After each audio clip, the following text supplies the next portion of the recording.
Nous, députés nationaux révolutionnaires de l'Union sacrée de la nation, suivant de près l'actualité politique, sécuritaire, ainsi que les événements qui secouent la vie de la nation, particulièrement à l'est du pays.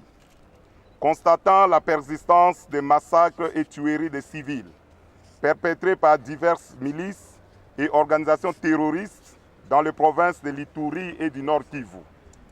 Prenant en considération les soucis de son Excellence, Monsieur le Président de la République, chef de l'État, d'en finir définitivement avec ces tueries et exactions subies par les populations de ces provinces, en proclamant l'état de siège.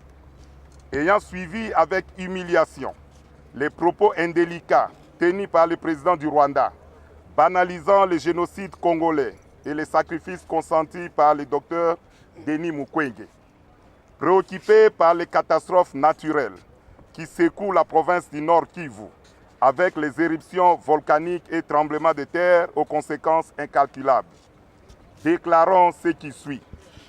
Nous soutenons de manière indéfectible la décision salutaire prise par le président de la République proclamant l'état de siège, assorti de la nomination des autorités militaires au niveau provincial, urbain, communal et territorial afin de traquer les forces négatives jusqu'à leur dernier retranchement pour enfin affirmer l'autorité de l'État sur l'ensemble du territoire national.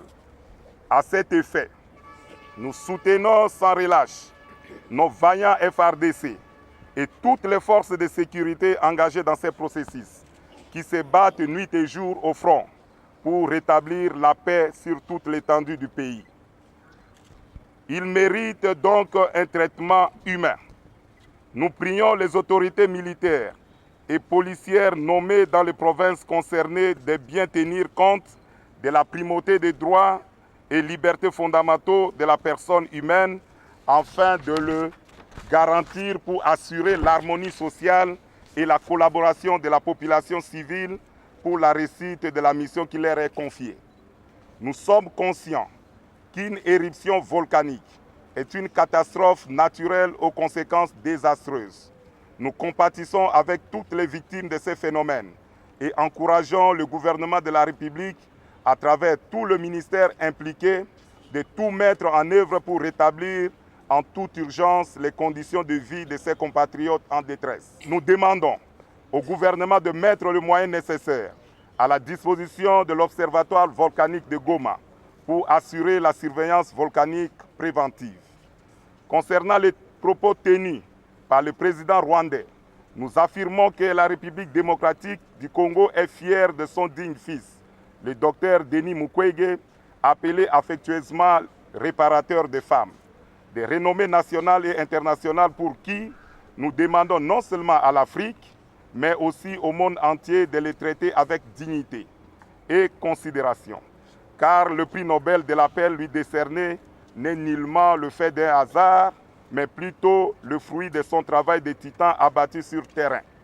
Au demeurant, nous lançons un appel patriotique à tous les Congolais qui sont de mèche avec les forces négatives, de renoncer à leur plan de déstabilisation avant que la force du pouvoir public se rabatte sur eux. Demandons à tous les Congolais de se mobiliser comme un seul homme derrière le président de la République, commandant suprême des forces armées, en soutenant l'état de siège et en encourageant nos FARDC afin que la paix revienne définitivement, gage du développement de notre pays. Enfin, nous gardons une pensée pieuse en mémoire de toutes les victimes des massacres et tueries perpétrées à l'est de notre pays et sur l'ensemble de la République. Que leurs âmes reposent en paix. Que vive la République démocratique du Congo. Que vive l'union sacrée de la nation avec ses députés révolutionnaires. Je vous remercie.